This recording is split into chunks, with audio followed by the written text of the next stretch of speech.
só para mim. Obrigada. Vamos ter assistência? Se alguém quiser aparecer, sim. Ok. Não sabia, havia público. Então não podem passar para ali e falamos para eles. Não. Ok.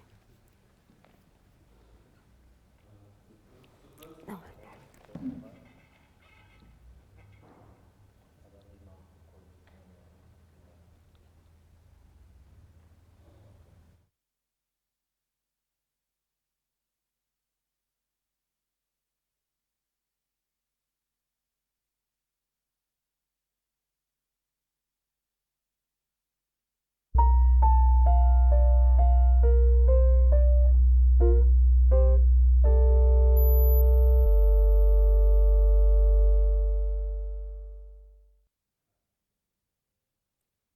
Boa tarde. Estamos aqui a partir do Teatro Circo para uma conversa com a coreógrafa Mara Andrade sobre o espetáculo The Lonely Tasks, que será apresentado aqui na próxima sexta-feira, dia 29, às 21h30. Este espetáculo está inserido numa rúbrica que é programada pelo Teatro Circo e que se intitula Palcos Instáveis, Segunda Casa. Se calhar começava por apresentar o que é que são os Palcos Instáveis, Segunda Casa, ou por me apresentar a mim. Antes de mais, eu sou Ana Figueira, sou diretora da Companhia Instável, que é um projeto do Porto e que lançou este ciclo que se intitula Palcos Instáveis, desde há mais ou menos 8 anos. Portanto, em 8 anos apresentamos cerca de 70 criadores e peças e, entretanto, em colaboração agora com o Teatro Circo e alguns outros teatros, criou-se esta dinâmica que são os Palcos Instáveis Segunda Casa. Alguns criadores dos Palcos Instáveis do Porto, portanto, que acontecem no Teatro Municipal do Porto, são escolhidos para apresentar nestes contextos. A Mara é uma coreógrafa que tem apresentado desde há alguns anos, já apresentou 4 peças nos Palcos Instáveis e a última intitulava-se The Lonely Dinner e é uma parte desta peça de Lonely Tasks. Mas se calhar falaremos um pouco mais à frente. Eu gostava de começar por apresentar a Mara. Mara Andrade é médica, conjuga a medicina e a dança. E se calhar gostava que te falasse um bocadinho de ti, deste teu percurso e destes 2 percursos paralelos, que não sei se são paralelos ou se cruzam, provavelmente cruzam-se. Acho que naturalmente acabam por se cruzar, mas sim, sou a Mara, tenho 32 anos, sou médica e bailarina, performer, o que seja. E comecei na adolescência com as danças urbanas, mas depois fui experimentando outras coisas e a dada altura, em 2012, cruzei-me com a Companhia Instável num laboratório de criação coreográfica na altura e comecei no mesmo ano a trabalhar como médica, coincidiu com o primeiro ano em que eu trabalhei, que achei que ia desistir de todas as práticas que tinha paralelas à atividade da medicina, à prática da medicina, e nesse laboratório vi a oportunidade de desenvolver uma ideia que tinha muito atrás na minha cabeça e fiz um solo que se chamava Oxitocina e aproveitei o laboratório para apresentar o solo e na altura percebi, eu se calhar consigo fazer as duas coisas, consigo conviver com as duas coisas e até me são necessárias, senti que era mesmo necessário continuar a criação.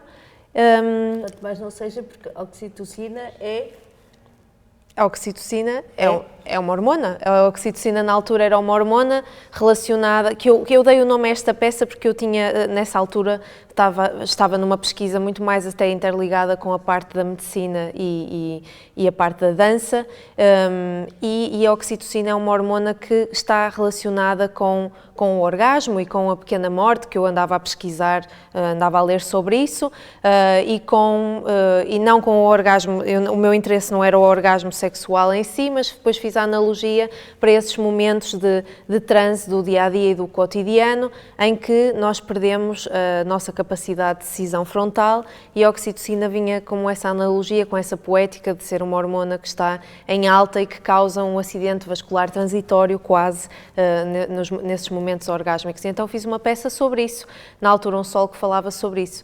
Depois foi-me interessando por outras coisas, ainda no Por Minha Culpa, Minha Tão Grande Culpa, que fiz com o Marco, ainda continuava a pesquisar sobre isso, com o Marco da Silva Ferreira, sim. E depois eu sempre me interessei por este universo da solidão, da tristeza, como um universo de beleza como uma estética de beleza e que me inspirava na dança e da forma como eu me mexia. Se calhar entrávamos assim numa experiência um bocado mais somática, da minha relação um bocado mais intuitiva com a dança contemporânea, porque na realidade eu comecei com as danças urbanas, que têm uma linguagem muito específica e muito diferente. E fui-me interessando por essas temáticas, e depois nasceu o Triste Ensaio sobre a Beleza. Foi mesmo uma pesquisa do que é realmente belo na tristeza, e construí uma personagem, e mais uma vez apresentei nos Palcos Instáveis, e depois ainda consegui apresentar noutros sítios essa peça, e o Oxitocina também, e o Por Minha Culpa também. O Oxitocina representaste Portugal na Sim. Bienal de Jovens Criadores. Foi. No Brasil. No Brasil, em Salvador da Bahia, em 2013, um ano depois. E depois ainda apresentei algumas vezes em Portugal, então foi assim uma revelação. E claro que na altura o laboratório da Companhia Instável e o formato com que a Companhia Instável funciona e disponibiliza aos jovens criadores, permitiu-me mesmo experimentar e mostrar as minhas ideias e mostrar as minhas peças, e isso foi incrível.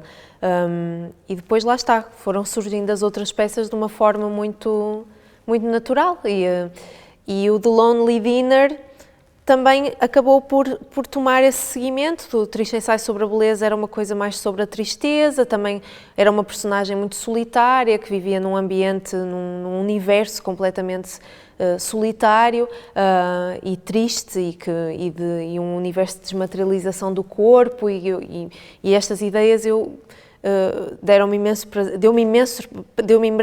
imenso prazer eu conseguir experimentar estas ideias em dança e em movimento de uma forma mais criativa.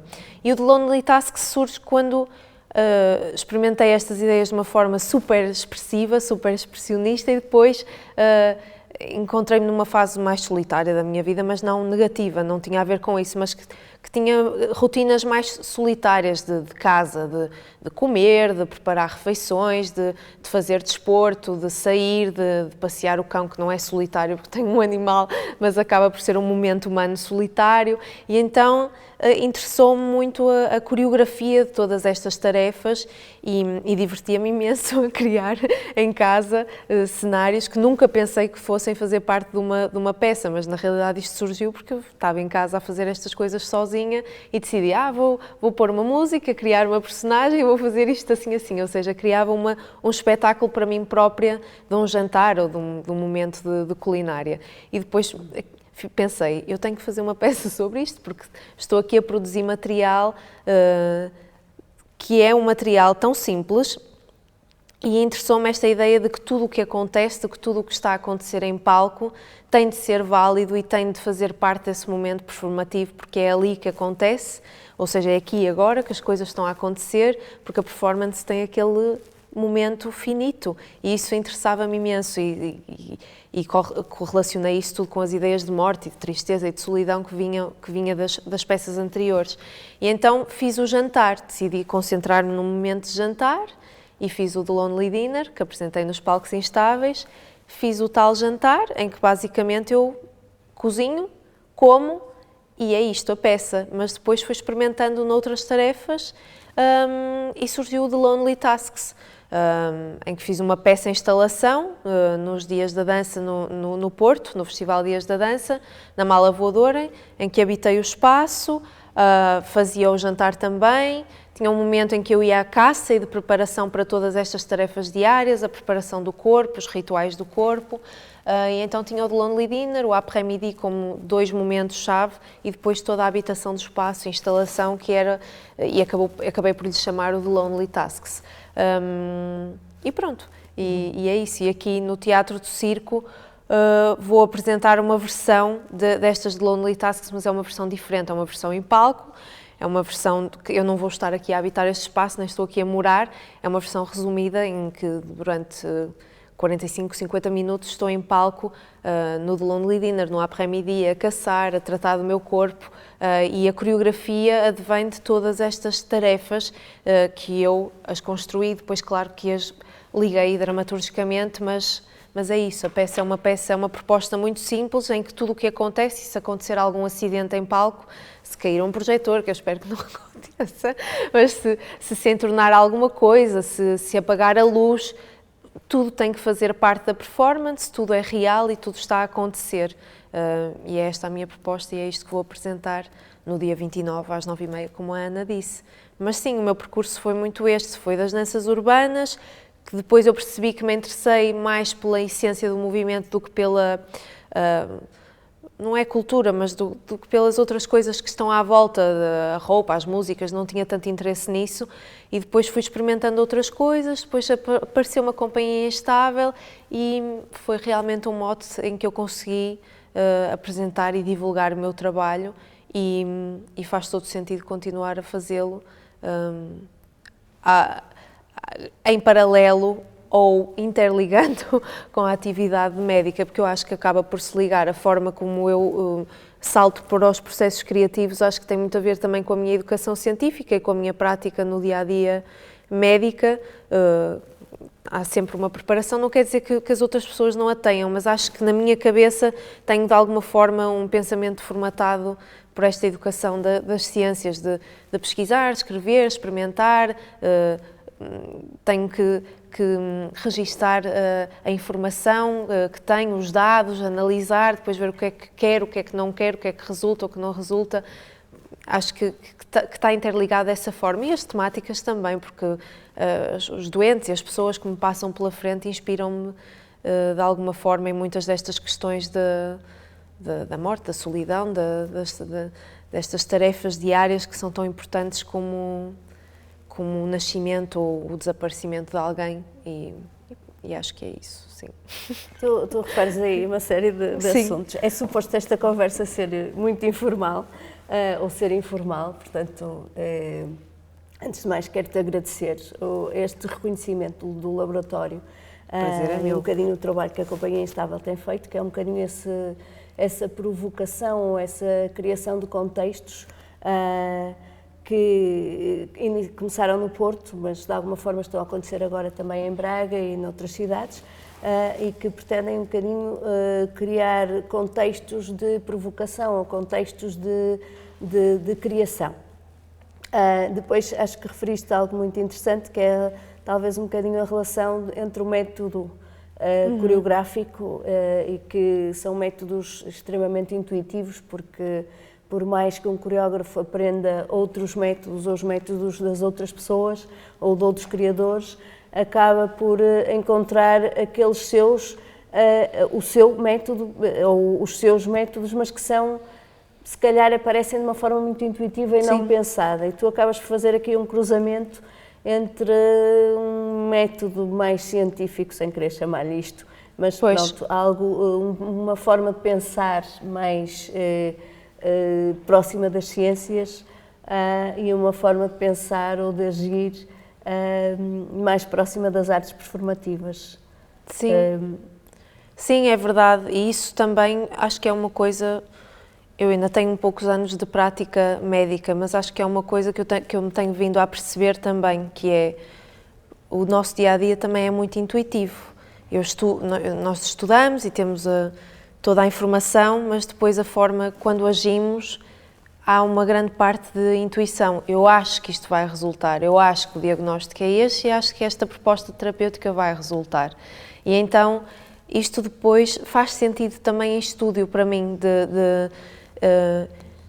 eu começo a criar e a estabelecer estas conexões que depois adquirem uma dramaturgia, não por si próprias, porque eu tenho uma intenção quando as estou a fazer, mas elas surgem estou a ser honesta, de uma forma para mim muito intuitiva. Eu não penso em métodos de criação coreográfica, Claro. até porque nunca estudei, os meus anos de faculdade, universidade foram na medicina e depois tudo o que eu fiz foi em laboratórios, workshops, fui-me cruzando com muitas pessoas, mas nunca tive uma experiência a fundo e de criação coreográfica, de composição coreográfica.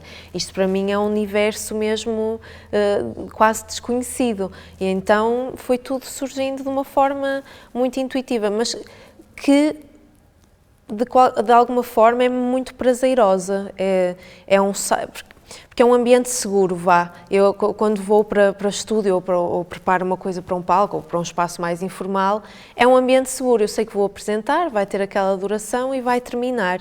E eu tenho isto na minha cabeça, então parto para este ambiente seguro e permito-me fazer coisas que eu acho que não me permitiria noutro tipo de ambientes mais formais.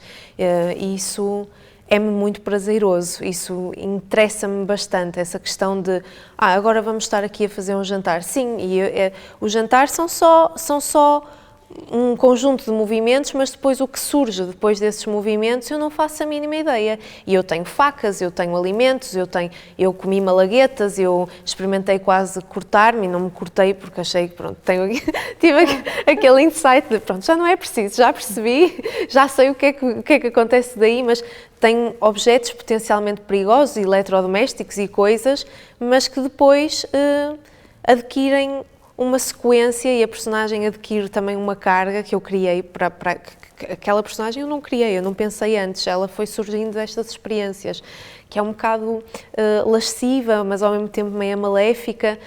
Porquê? Eu não sei bem porquê, mas se calhar porque aquele conjunto de objetos e de tarefas tem esta carga do mal também, que faz parte de nós e faz parte do dia-a-dia, e se calhar o palco e estes sítios são sítios onde eu posso experimentar ser má, politicamente incorreta, imoral, e isso dá-me um prazer imenso. E ao mesmo tempo ser super moral, politicamente correta, ou seja, permite-me ir de um lado ao outro e isso dá-me um prazer imenso, é uma sensação de liberdade total. E também gosto de ser pouco dependente das coisas técnicas também. Ou tenho que assumir se essas coisas falharem, faz parte, eu tenho que reagir, faz parte da performance, mas são normalmente dispositivos simples, eu diria, do ponto de vista técnico. Nunca tenho muitas deixas de luz, a não ser o Triste Ensaio sobre a Beleza, era um dispositivo muito teatral, mas isso foi uma opção minha e era uma peça diferente neste universo. Mas lá está, toda a cenografia era uma caixa, eu tiro as coisas da caixa e faço com o que está dentro da caixa. Gosto de ser pouco dependente desse universo técnico para não estar muito dependente de coisas de terceiros. Ou se estiver, tem que haver uma comunicação Isto não é nada lonely tasks, na realidade, mas pronto.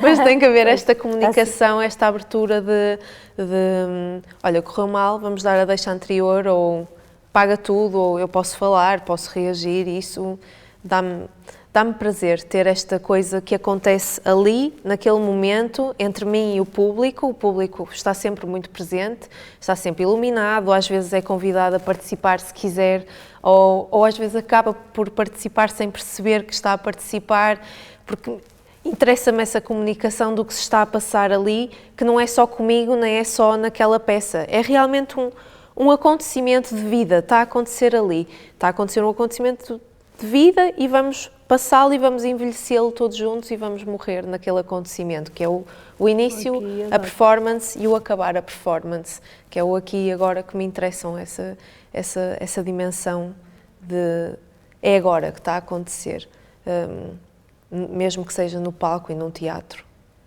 Sim. Falo imenso, desculpa, interrompe-me. Não, é suposto. Voltando um bocadinho atrás ao teu percurso, tu,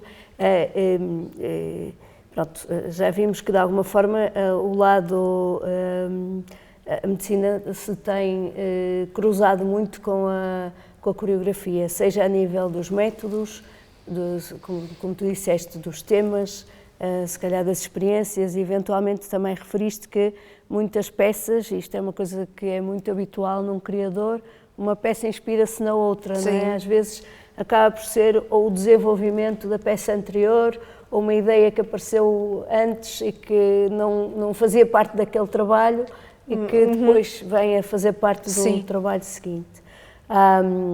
Por outro lado, tu também tens feito voluntariado, não é? Fora do país. De que forma é que estas coisas todas se cruzam? Ou não se cruzam? Pois, não estava a contar com esta temática agora, mas eu acho que eu estou numa fase que eu acho que ainda não se cruzam, para mim. O voluntariado foi uma experiência que espero poder continuar a fazê-la, foi uma experiência de alguma forma violenta, eu diria, e não para mim, é o que se está a passar e foi muito importante, e para mim também foi violento para mim, e foi muito importante eu ter tido a oportunidade de ver o que se está a passar e de ver e de experimentar, porque é muito diferente do que ver nas notícias ou ler, é mesmo muito diferente. E foi muito importante... Portanto, fizeste voluntariado como médica? Fiz voluntariado como médica, sim. Foi muito importante ver, e como médica, eu trabalhei numa dimensão que é uma coisa mesmo muito necessária, que não tem preço e com um conjunto de pessoas que não têm acesso a este tipo de coisa que para nós pode ser muito básico, que são os cuidados básicos de saúde, e digo mesmo cuidados básicos de saúde, cuidados primários de saúde.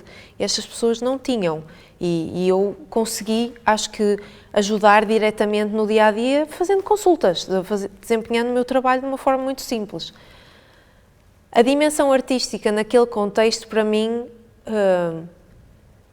eu ainda não consigo ver a forma de como é que ela encaixa, ainda não consigo, porque está ali numa fase da pirâmide da sobrevivência, da pirâmide da Maslow, está ali numa fase em que aquelas pessoas não têm segurança, abrigo, não têm a base para terem um pensamento a outro nível, digo eu, e se calhar sou eu que estou a subestimar isto tudo, mas nem eu consegui ter esta experiência, o meu universo criativo ficou totalmente bloqueado durante o tempo em que eu estive nestes locais. Agora, que me inspiram, não sei muito bem, inspiram-me, claro que sim, eu vi muita coisa, vi muitas histórias, mas acho que ainda estou numa fase de digerir tudo isto que vivi, porque é muito recente. Se calhar mais tarde, daqui a uns anos, vão-me inspirar e vão-me fazer escrever ou criar uma peça ou ter uma ação mais interventiva nestes ambientes, não só do ponto de vista de saúde ou médico, mas neste momento ainda não consigo fazer essa transição. Acho que ainda estou um bocadinho a digerir e impactada com tudo o que vi e com tudo o que se passa, e das pessoas com quem eu estive, das pessoas com quem eu estive e com que falei, também foram pessoas, é um universo enviesado, porque eu tive com pessoas doentes ou extremamente vulneráveis. Foi muito raro eu contactar com pessoas que façam atividades paralelas, mas eu também sei que nesses ambientes há atividades paralelas.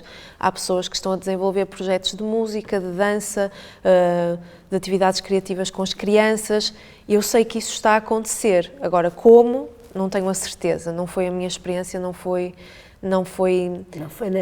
nessa área, não. E as pessoas que vi foram claramente tão vulneráveis que não tinham condições para usufruir do dia-a-dia. E isto é muito triste, mas foi a verdade. E então acho que ainda estou assim muito abandonada, e tive agora a oportunidade de voltar e de recomeçar a criar outra vez e conseguir ler livros, por exemplo, outra vez, e ver filmes, que foi uma coisa que não consegui fazer enquanto estive lá. Mas gostava de dizer que acho que é importante, e se alguém estiver a pensar ou na dúvida ou a questionar se deve ir ou não, acho que devem ir mesmo. É mesmo muito importante. Irem, trazerem para cá a informação, não é esse o mote da conversa hoje, mas acho que é mesmo muito importante. E não nos traumatiza. Nós temos as ferramentas todas aqui para lidar com esses traumas. E, portanto, vão e façam, porque é modificador e é modificador do mundo, e eu acredito muito nisso. Mas não é este o tempo da Uau, conversa. seria Desculpa. o momento ideal para finalizar. Desculpa. Mas eu queria, se calhar, ainda voltar um bocadinho àquilo que vamos assistir, à peça que vamos assistir na sexta-feira, do Lonely Tasks. Tu dizes que, na tua sinopse, que pretendes explorar e documentar a utilidade performativa do teu corpo. Sim. Esta é a tua frase. Sim, também. E de repente, se calhar temos uma série de tarefas simples, como tu dizes, Sim. não é? E também, retirado da tua sinopse, tarefas simples num ambiente ascético. Sim, ou seja, desculpa, queres... Sim, e a continuar a ler a sinopse. Portanto, analisar de que forma é que o corpo reage e de que forma é que o corpo se exibe nestas situações. Sim, e foi essa a proposta que eu fui fazendo a mim própria, porque quando me apercebi nessas tais tarefas que eu disse, no jantar, de passear o cão, de ir correr, que fazia estas, que eu lhes chamava as macacadas, que era montar todo um cenário que se ia montando a ele próprio, e depois apercebi-me que se eu tiver, a mesa de trabalho era uma coisa importante, e eu tenho a mesa, porque era onde eu ponho objetos, onde eu observo os objetos, onde eu experimento os objetos, onde eu posso escrever, onde eu posso gravar, E então a mesa de trabalho era uma coisa importante e decidi pô-la em cena, a mesa de trabalho, e foi mesmo este o ambiente que eu decidi criar, porque em casa, pronto, tinha as informações da casa, as memórias, as fotografias, as minhas coisas, e ali eu levar para estúdio uma mesa e um objeto, por exemplo, uma garrafa com um líquido. O que é que acontece com esta garrafa? Como é que eu vou pegar na garrafa? O som da garrafa? Bebo, não bebo? O derrubar a garrafa? Que leituras é que isto pode ter? Então fui experimentando todas essas tarefas ao mais ínfimo pormenor, a ordem pela qual eu tiro os objetos de uma caixa, que uma caixa é uma coisa prática só para eu guardar os objetos e as empilhar. A ordem porque eu tiro os objetos também foi estudada e foi coreografada, o som que eles fazem, os objetos que são mais duros, os objetos que são mais suaves, são mais metálicos, a ordem pela qual eu os vou utilizar, e tentei retirar tudo o que é movimento acessório, ou seja, não é uma peça sobre maneirismos de mexer nos objetos ou maneirismos de dizer as coisas, é mesmo uma decisão. Eu tiro os objetos assim porque eu vou fazer a seguir isto. E a peça surgiu assim, de eu me propor de objetos que me apareciam, de os colocar dentro de uma caixa, ir para estúdio e experimentá-los um a um. E depois comecei a compô-los uns com os outros, e depois surgiram várias coisas, as máscaras de beleza, os pincéis, a água, as tinas, os fósforos, os rituais, as velas, os pratos, os copos, os talheres. São tantos objetos que têm sons tão diferentes e informações tão diferentes e podem ter analogias tão diferentes. E depois outra camada que eu pretendia, que era manter esta tal participação do público, foi de que forma eu consigo criar empatia com diferentes franjas de públicos consoante os objetos que eu utilizo. Se eu pego numa faca, vou olhar para quem? Vou olhar para um homem, para uma mulher, para um jovem, para uma pessoa mais velha. Se eu tenho as minhas mãos com sangue que não é sangue, que é beterraba, vou relacionar isto com quem? Se eu ofereço uma banana, E então fui experimentando estas coisas e fui escrevendo guiões atrás de guiões para estas mini-tarefas, e a peça é feita assim. Eu tenho guiões atrás de guiões e tenho algumas estratégias como é que é? Não é de recuperação, de salvamento, de estratégias de salvamento se acontecer um acidente, e eu sei como é que posso abordar aquele objeto.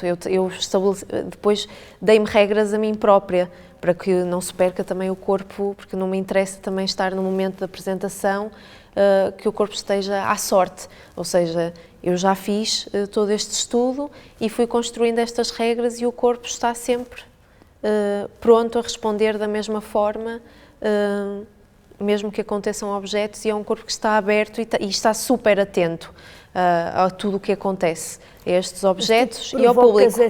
Provocas essas pequenos acidentes? Não, Senão não seriam acidentes. não. Mas então é possível que eles aconteçam É. e o que acontece é que tu te preparaste para Em como ter uma responder. resposta automática, automatizada, de alguma forma, aprendida, Sim. de reação ao que possa acontecer. Que eu também nunca sei qual é, não é? Eu não tenho sabes qual aquelas é. regras de... a principal regra é eu tenho que aceitar o que está a acontecer e tenho que aceitar... Mas depende, há dias em que a personagem está um bocadinho mais comunicativa e estou mais desengonçada com os objetos, às vezes estou mesmo super mecânica, que para mim são os dias em que não corre tão bem, gosto mais quando há mais acidentes, porque há mais coisas para eu fazer, entretenho-me mais. Mas sim, eu fui-me preparando e fui decidindo, se isto acontecer, eu posso responder, eu tenho que aceitar e tenho que fazer alguma coisa acontecer. Mas eu não tenho coreografado o que é que vou fazer, porque eu não sei. Eu não sei como é que uma coisa vai cair, eu não sei quanto tempo é que uma coisa fica a fazer um som que não era suposto, eu não sei se a luz vai falhar, eu não faço ideia. Então, digamos que há aqui duas vias. Ele ia chamar-lhe duas vias de entendimento, mas se calhar nem sequer são duas vias de entendimento. Mas há duas vias paralelas. Por um lado, a transposição de tarefas do cotidiano para palco, que acabam por ganhar uma outra dimensão, porque Exato. estão expostas e estão ali a ser mostradas. E naquele contexto. Naquele contexto. Claro. E, portanto, deixa de ser... são tarefas do cotidiano, é verdade, mas como estão num contexto de palco... Exatamente. E porque há um público e porque há luzes, há um outro olhar sobre elas. E uma construção de um enredo, sem ser uma história necessariamente. E o corpo depois também foi construído para isso, ou seja, paralelo. o corpo tem que fazer com que esta tarefa seja presente, ou seja, eu não posso só estar aqui a fazer isto. Eu podia, não é? Mas não é esse o objetivo Desculpa, mexi no teu caderno.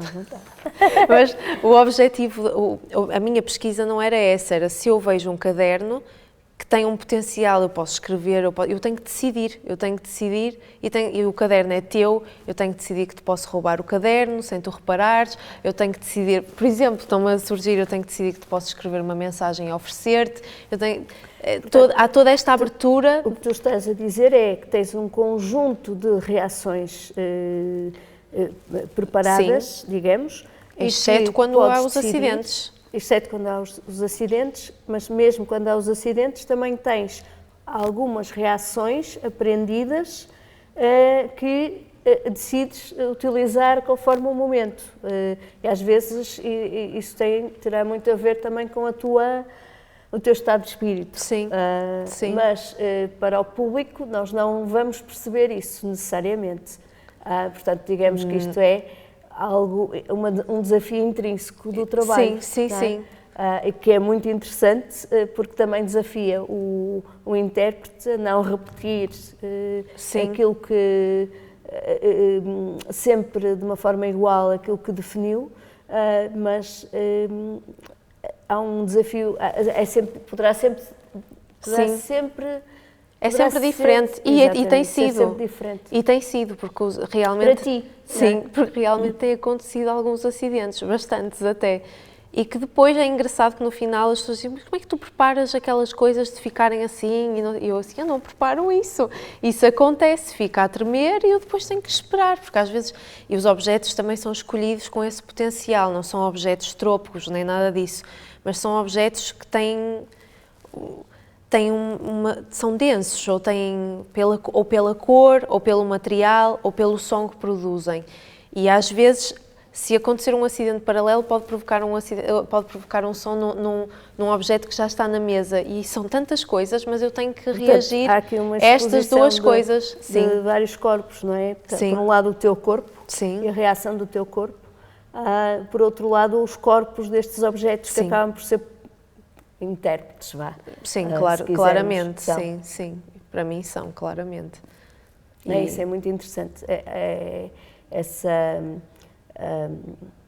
Acho que esse reconhecer de que elementos inanimados possam ter um papel performático de Sim, interpretação, digamos, em cena a partir da tua ação, a partir da ação do intérprete, que às vezes pode ser mais intérprete ou pode ser mais a pessoa Manipulador. que manipulador. Se calhar mais próximo daquilo que é um teatro de marionetas. Sim, sim. Portanto, há um bocadinho o cruzamento das duas Sim, áreas. sim, claramente. Talvez. Sim, acho que sim, acho que sim. E a pesquisa foi muito daí, foi mesmo experimentar estes objetos e estes gestos são, lá está, não é sobre o maneirismo dos gestos, porque o gesto é um gesto eficaz que eu uso, Simples, é direto. pegar e Objetivo. fazer, é uma coisa concreta. Mas depois lá está, toda esta abertura e estes possíveis acidentes e os movimentos dos próprios objetos fazem parte da coreografia. Eles mexem-se mais do que eu, às vezes. É verdade. Sim. Pois, o trabalho é um bocadinho essa conjugação entre tu como intérprete, tu como manipuladora e o enredo, ou enfim, não queria utilizar a palavra enredo porque queria muito uma história, mas aquilo sim, que mas pode acaba por haver, acontecer, claro que sim. A partir daí. E a introdução dos acidentes, não propositados, obviamente, senão não seriam, mas reconhecimento que os acidentes em cena podem ter um papel no desenrolar e na tua ação. Sim, sim.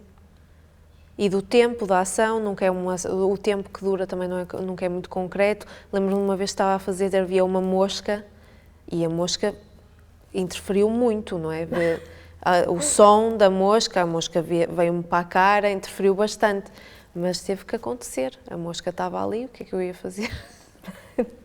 Tudo, ou seja, tudo o que eu fiz depois tive ou afastar a mosca, ou ouvir a mosca, ou esperar que a mosca desaparecesse para continuar a tarefa. Todas estas decisões, elas aconteceram naquele momento. Se calhar foi única, mas não é? teve que ser. Não, nunca mais me aconteceu. Foi a da mosca. E espero que não me aconteça outra vez, que vi a mosca e eu, ai meu Deus, o que é isto? Mas esperemos que em Braga mas foi divertido, mas foi, ao mesmo tempo foi interessante, porque o tempo com uma ação que eu tinha, que estava toda seguida, umas coisas às outras, aquilo demorou imenso tempo, porque depois a mosca andava ali sempre no meio, assim, bem, vou ter que a matar. E depois acabei por matar a mosca. E foi assim um bocado violento, mas trouxe uma carga interessante ao momento, porque ela pousou, mas foi intuitivo. Eu pensei, o que é que eu fui fazer? Mas matei a mosca. Estava completamente integrado dentro da peça sim, e dentro acabou por estar. Do conceito sim. do trabalho. Sim. Ok. Então, resta-me só reforçar que o espetáculo vai ser na sexta-feira, dia 29, às 21h30. Quero agradecer, antes de mais, ao Teatro Circo por receber este espetáculo e por receber os Palcos Instáveis. E quero agradecer a Mara Andrade. Obrigada. Por estar aqui. Obrigada eu. Obrigada.